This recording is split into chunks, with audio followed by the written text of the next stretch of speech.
Bismillahirrahmanirrahim. How do you overcome the grief from the death of loved ones? How do you overcome grief from the death of a loved one? Bismillah ar-Rahman ar-Rahim. Well, as everybody knows, Shaykh Efendi passed around 1 year ago. And for so many of us, it is the single most devastating thing that we can ever go through, that we ever went through in our lives. So many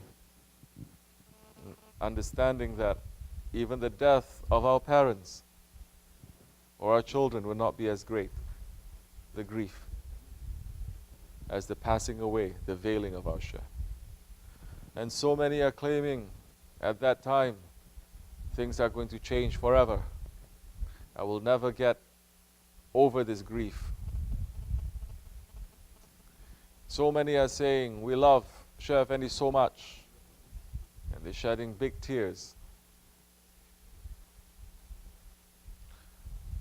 Are we still grieving? Yes, we are. We're still missing. In some ways, you cannot overcome the sadness. Sadness must be there. You miss. But what you're missing is only the physical presence. If you've made connection with a person spiritually, then you are not going to be overcome. That grief is not going to overtake you. You're going to feel sad, but it's not going to overtake you. Because you're not just looking at that person, loving the person. You're going to look, that person, what did he live for? What was his most important mission in life? Who did he love? Once we understand the mission of that one, then we're going to say, because I love you, I'm going to love whom you love and what you love. Then once you start to do that, that grief, it turns to happiness. That grief, it turns into a purpose in your life. That grief and that love that you say you love the person so much, it becomes a reality. It's not a fake, claiming emotional thing. Because now you are working and you are continuing the life of that one who passed. So many, they celebrate their death. I want this, I want this, I want this. This belongs to me. Because that one who passed is close to me. But we're saying all these things too, to the person who passed is not important. Because he lived his life and he passed his life with his mission. Support his mission. Are you doing it? No. You're putting a barricade in front of it. Then that time is not grief and is not love. There's a big question mark there. The grief and the love is only to yourself.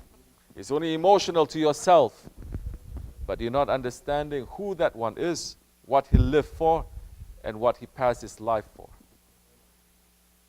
Like what we say so many times, so many people now, they're making mawlud, making salawats of Prophet ﷺ, which is good. But Prophet ﷺ loves his ummah most.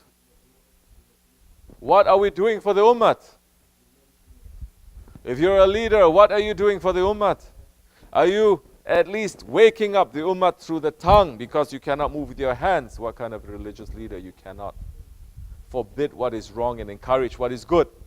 When you see his ummah being in oppression, are you standing up to the oppressors to say something? To say that this is wrong? No, we get silence. Or we see them gathering tens of thousands and not making them to realize the confusion and the evil and the zulm and the fitna that is happening now. Are we saying have a revolution? No. We're not saying to do anything physical or nothing. But we're saying at least when you're gathering people, ask Allah subhanahu wa ta'ala to remove the zulm, the oppression, the cruelty from this world. And pray for those ones who are under cruelty, under oppression. Very rare we see that. So, the idea again is not to overcome the grief. Because if you are being more intelligent and you're being more mature, then you're going to understand that it's not about you. It should not be about you. It should not be how sad you are or how happy you are. It should be about that one that you love. How sad he is and how happy he is. Are you doing something to make him sad? Are you doing something to make him happy? Then there's a time no one can escape. No one can say, I don't know. No one can say, I'm confused. Because everyone knows. He lived and he made this way. And he wants people to continue this way. Those who leave this way, he's not going to be happy with it.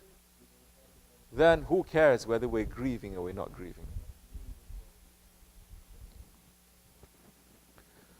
So, we are sad, of course. We are always sad. We are physically away from our Shaykh. But we are happy because now he has entrusted us with responsibilities. And every day we are praying that he is happy with us, with the work that we are doing.